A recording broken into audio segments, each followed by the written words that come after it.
Motion de quoi?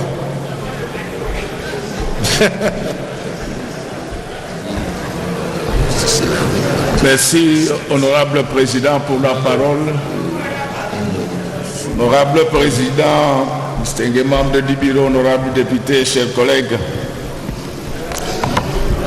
je voudrais d'abord vous le rappeler, parce que vous le savez mieux que moi, que le budget de l'État, c'est le cœur de l'État. Et donc, nous n'avons pas besoin d'un débat télégraphique.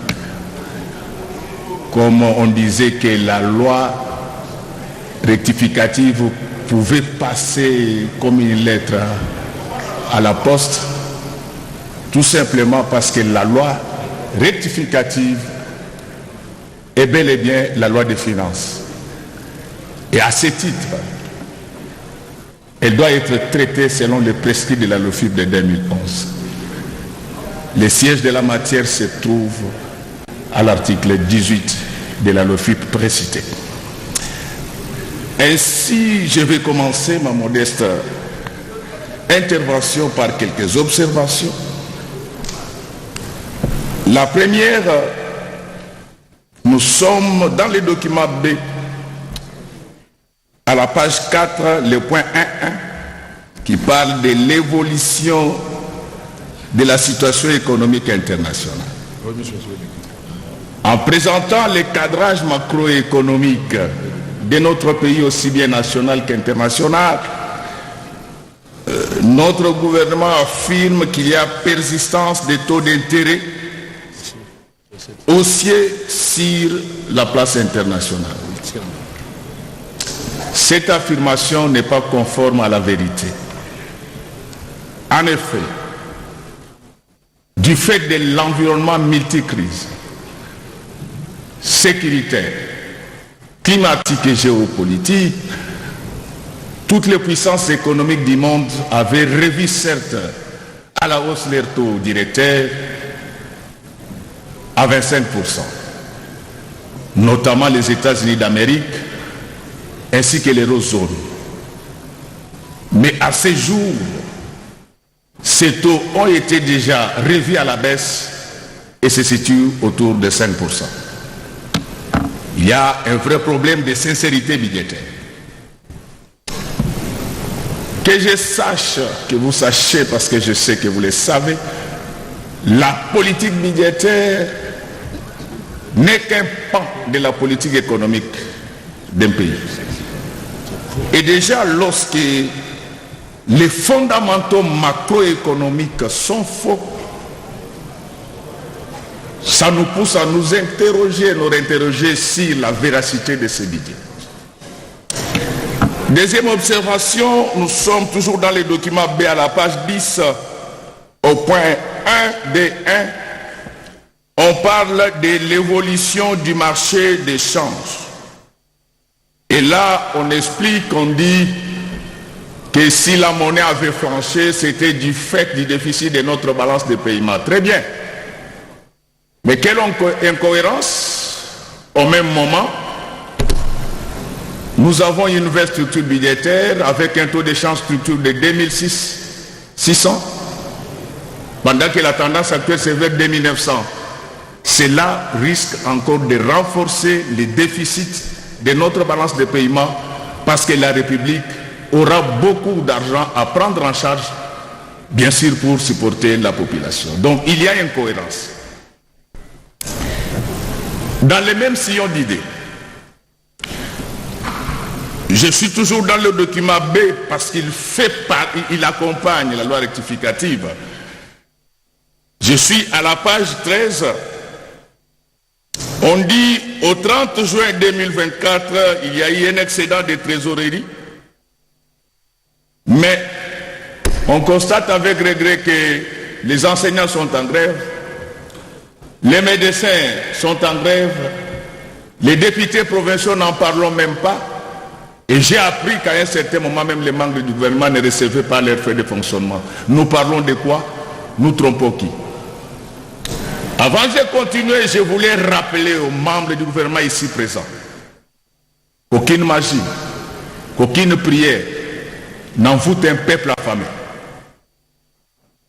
Le roi David en a fait l'expérience parce que les jours de l'entrée dans les temples, il a dit consommer les pains qui étaient réservés aux sacrificateurs, tout simplement parce qu'il avait faim. Honorable Président, je sollicite votre autorisation pour que par moment que je puisse glisser en lingala. Pour que nous puissions consommer quoi? Juste pour glisser en lingala. Ah d'accord, je croyais que vous sollicitez. Voilà. Mon autorisation donc, pour consommer.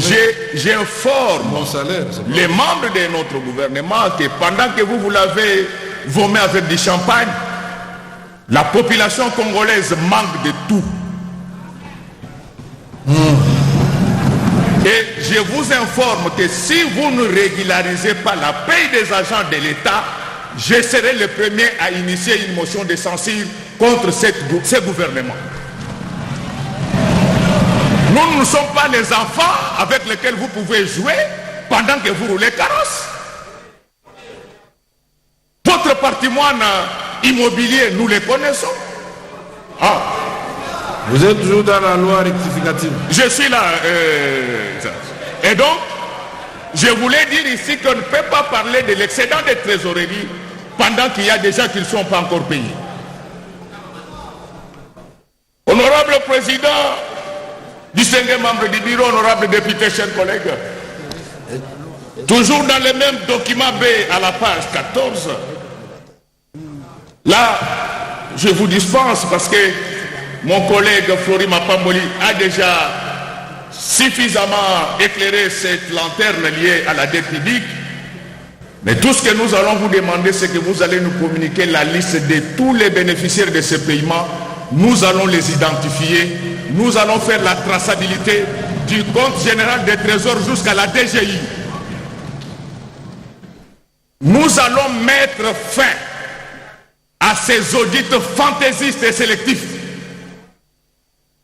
Nous allons identifier les vrais bénéficiaires de ces paiements de dettes ainsi de ceux qui bénéficient de l'argent que le gouvernement débourse pour la construction des routes. Toujours dans les mêmes documents, nous sommes à la page 21. C'est là où on parle des raisons qui justifient le fait que nous soyons là et nous vous félicitons pour cela. Mais je voudrais savoir ici, ces appuis budgétaires de la Banque mondiale, est-ce des prêts concessionnels? Est-ce des prêts ordinaires? Est-ce un don? Dans l'hypothèse où ça serait un prêt, quel est le service de la dette? Et quelle sera la durée? Et toujours dans les observations, je voudrais rappeler ici aux membres de mon gouvernement, donc vous m'excuserez, je parle à votre voix tout simplement parce que je n'ai pas une voix qui porte. Ce n'est pas que je suis fâché. Et je voulais dire ceci. Dans tous les pays du monde, les régies financières font partie des corps protégés. N'y travaillent pas qui veut. Mais dernièrement, il y a eu une nomination des directeurs dans les régies financières. Les PV signés entre ces régies ainsi que les ministères de la fonction publique existent. Il y a eu le phénomène Ngoulou. On a nommé au grade des directeurs des personnes qui n'étaient pas désignées par les régies respectives. C'est en fait ça qui fait que nous n'avons pas de mobilisation massifiée des recettes. Qu'est-ce qui va se passer les jours où ces régies auront 1000 directeurs? Ils vont travailler où? Honorable Président, j'ai fini avec les observations, je m'en vais maintenant poser des questions. Je vois que vous avez fini avec l'intervention. C'est encore des observations, Honorable Président, et je suis dans mon temps d'intervention. Alors maintenant, la première question, je la pose au ministre du Budget, qui est un grand ami à moi. Il est ami à beaucoup de gens. Ça ne va pas influencer. Ça, je retire. Non, c'est votre ami. Je retire. Ne retirez pas, c'est votre ami. Alors je pose la première question. Monsieur le ministre d'État, j'ai vu que dans le cadre de la loi rectificative, il y a une allocation de 60 millions de dollars pour la construction de la rocade de Kinshasa. De la rocade de Kinshasa. Ah oui, qui part de Mitendi. Oui, ceci équivaut à dire que vous nous ramenez encore dans la logique d'1 million de dollars par kilomètre de route. Il ne faut pas prendre les enfants de Dieu pour des oeils sauvages. Nous avons dans cette salle les anciens dirigeants de l'OVD et de l'Office des routes. Ces routes coûtent effectivement 400 000 $. La liquidation en finances publiques, c'est un contre-engagement. Lorsque vous liquidez ces montants, vous les faites parce que vous êtes complice ou bien parce que vous êtes complaisant. Or, vous devez être ni l'un ni l'autre. Donc, je voulais que vous m'expliquiez pourquoi ces routes, c'est connu de tous, que ça coûte 400 000 $. Pourquoi ça doit continuer comme ça? Deuxième question. Est-ce que vous pouvez nous présenter tous les montants liquidés, évidemment pour la paix, je vais m'adresser au ministre des Finances, liquidés à ce qui concerne les routes qui ont été construites sur toute l'étendue du territoire national pendant ces 5 dernières années? En réalité, qu'est-ce qui se passe? Les ministres et leurs collaborateurs et certains hauts fonctionnaires se sont devenus des co-actionnaires dans la société de construction. Certainement, dans leur tête, ils disent qu'est-ce qu'il a de preuves. Monsieur, moi je ne lis pas que des livres comme vous. Nous allons vous les démontrer et vous serez exorcisés. Il faut me présenter toutes les liquidations faites en faveur des sociétés de construction ainsi que les travaux exécutés. Je vous pose également la 4e question. Pourquoi la DGI, qui est pourvoyeuse des recettes de l'État parce que nous sommes un État fiscal, pourquoi ces agents ont toujours des arriérés? Donc, je comprends bien, cette régie est en train d'évoluer à l'envers, elle ne fait plus de performances, c'est donc quand il faisait des performances, apparemment ça vous énervait. Comment vous pouvez demander à ceux qui ne vous payent pas de vous faire toujours des recettes? Et pour terminer, là je suis dans la loi rectificative. Toujours. Devant la flopée du banditisme urbain à Kinshasa, j'ai vu dans les documents B, à la page 32, vous dites que vous avez affecté des crédits importants à la police pour sécuriser les Quinoises et Quinois. Est-ce que je peux en connaître les montants? Chaque fois que je passe dans les sous-siat, nos policiers manquent de tout. Nazo ebisabino que soki bofuti ba enseignant te bokolia bonne année te. Na bisibino penza na pete. Soki bofuti ba enseignant te bokolia bonne année te nga mutu na kokotisa moso ya censure aw initiateur uzalanga. Bofuta batu bongo bovanda bien. Botika ba makambo na bino boza kolia. Ba Congolais ba kufanzala. Makambo nde Judas ba wela kina Jésus. Donc batamulaka Judas Nye. Comment nye? Bomba. Naloba. Nasakola. Nasanola bango. Donc, makambo ya bino bozolia, ba enseignant bazolia te, nde bomisa Jésus. Botu nanga po nini? Jésus batamula na Judas. Momi moko ye a parfumé makolo à Jésus. Judas a se retrouvé. Quoi ça? Qu'est-ce qui s'est passé? Judas a lobé baby. Les lois makambo font ça nini? Et si là. Donc on a prévenir bino. Tant on a bandé le bakamu tunangai. Et ça pour rien on a battu na yopé.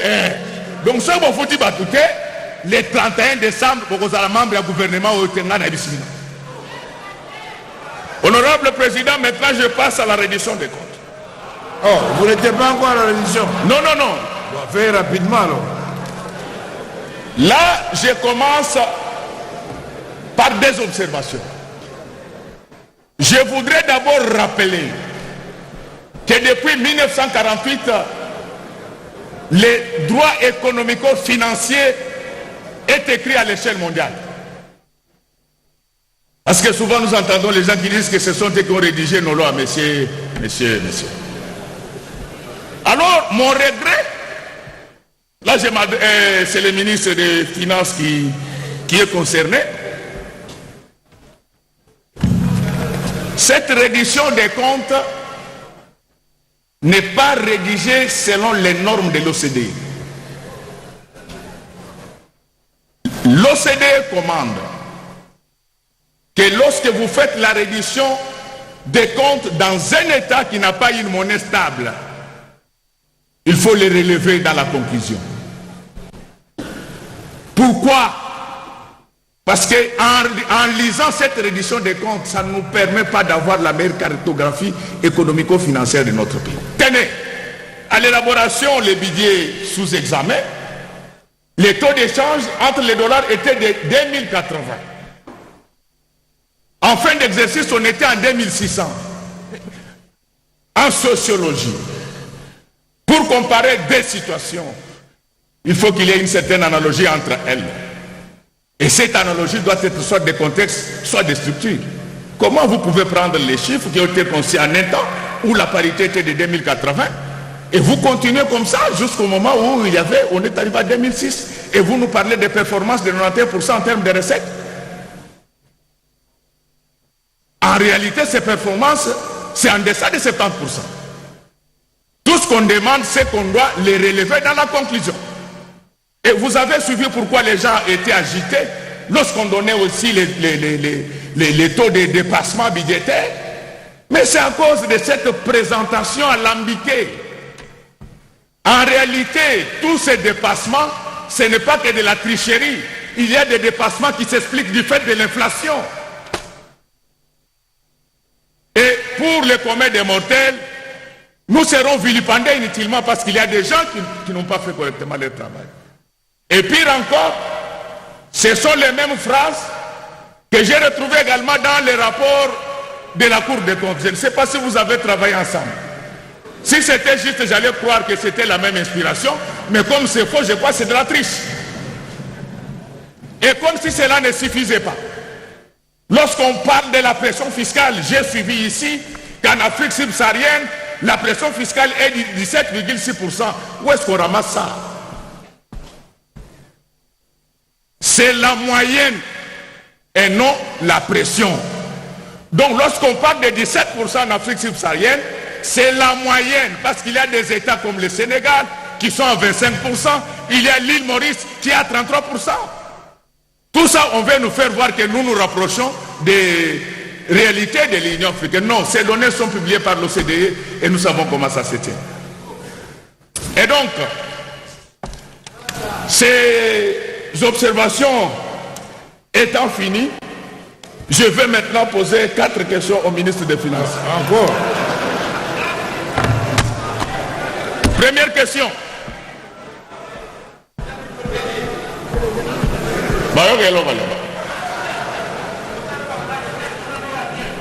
Première question, monsieur le ministre. Quel a été l'apport des entreprises du portefeuille de l'État au budget que nous sommes en train d'analyser en termes de pourcentage? En termes de pourcentage. Ces entreprises, ce sont des canards boités pour la population, mais des vaches à lait pour les mandataires et ceux qu'ils ont mis là-bas. On ne vous laissera pas faire souffrir ce peuple. La population a beaucoup souffert. Et si nous sommes là, c'est nous qui représentons légitimement l'ensemble des 100 millions de la population congolaise. Donc, je n'aime pas de tâtonnement.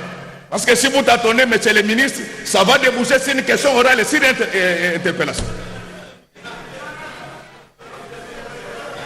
Alors, je le sais très bien, j'ai été président d'un organe de Liban.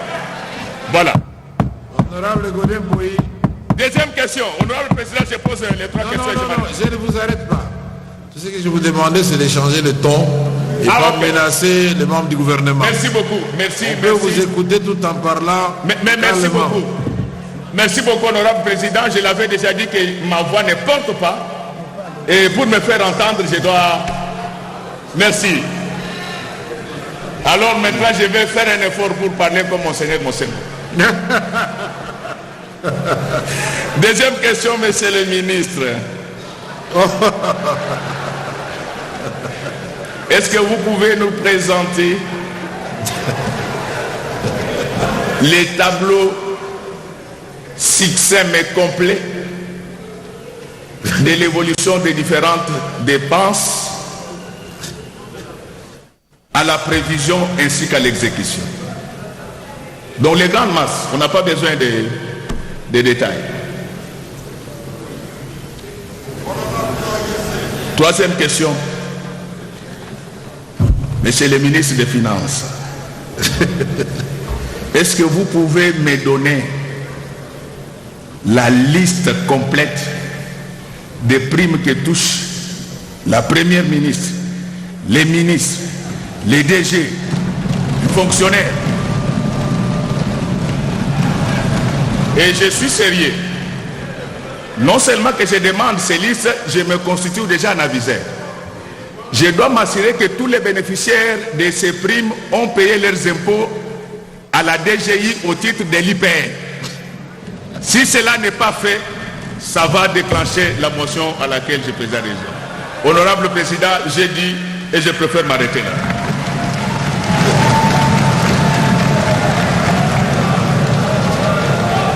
Merci. Merci, honorable Godin Poyi. Bon, pas de végétariens là-bas, allez récupérer tranquillement votre siège. Merci beaucoup, honorable Godin Poyi. Je voudrais que vous puissiez corriger d'abord quelque chose. Les États-Unis n'ont jamais atteint un taux directeur de 25%. Jamais dans l'histoire des États-Unis. Asseyez-vous, asseyez-vous. C'est maintenant le président qui a la parole. Je suis économiste et professeur comme vous. En 2022, les États-Unis sont passés de 4,25% à 4,50%. En 2023, ils sont à 5,25%. Alors, non, ça n'a rien à voir avec les professeurs. Ça n'a rien à voir. Calmez-vous. Les données sont... Les données, vous pouvez les avoir. 25% là, même la Banque européenne n'a pas de 25%. Non, non. Soyez humble, monsieur le pasteur, professeur ordinaire. Soyez humble. Je vous prie de vous asseoir. Vous avez parlé, je ne vous ai pas contredit. Maintenant, en tant que président de l'Assemblée nationale, j'ai l'obligation d'éclairer la lanterne de chaque député ici. Je suis... Asseyez-vous là-bas. Asseyez-vous. Asseyez-vous, monsieur Godin Poyi.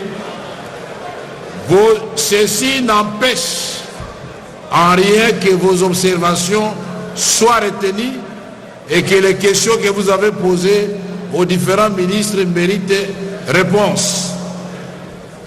Donc ici, vous avez posé un certain nombre de questions au ministre du Budget sur notamment la rocade qui coûte 60 millions de dollars.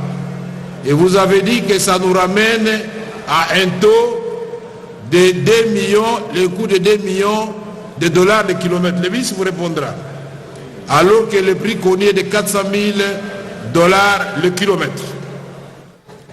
Vous avez posé la question si le ministre des Finances pouvait vous donner toutes les liquidations qu'il a faites concernant les routes et les bénéficiaires. Vous avez souligné qu'en réalité, beaucoup de ministres sont devenus des associés des sociétés qui réalisent les routes. Pourquoi la DGI aujourd'hui recule alors que nous sommes dans un régime trop fiscalisé et les agents ont des arriérés? Devant les banditismes urbains, vous voulez savoir quel est le montant qui a été retenu pour combattre ce fléau. La reddition des comptes, depuis 1948, vous avez dit, ça ne commence pas maintenant, et vous avez posé un certain nombre de questions au ministre des Finances. La première question, quel a été l'apport des entreprises publiques en termes de pourcentage dans les budgets sous examen? Vous avez demandé les tableaux succincts des dépenses en prévision et exécution. 3. Vous avez demandé la liste complète des primes qui touchent la première ministre et tous les mandataires publics, faute de quoi vous vous constituerez en aviseur et que vous allez frapper de déchéance d'une motion l'ensemble du gouvernement. Pour le reste, nous sommes entre scientifiques. Vous allez apporter votre source, je vais apporter la mienne. Ça ne sert à rien de s'énerver, je ne m'énerve pas. Je vous donnerai la parole. La prochaine fois, vous allez indiquer la source et tout le monde va la vérifier, de 25% des taux directeurs aux États-Unis. Même pas au niveau de la Banque européenne. Même pas la BAD. Merci beaucoup. Alors, je passe la parole à l'honorable Kirivita. Il n'est pas là, c'est sans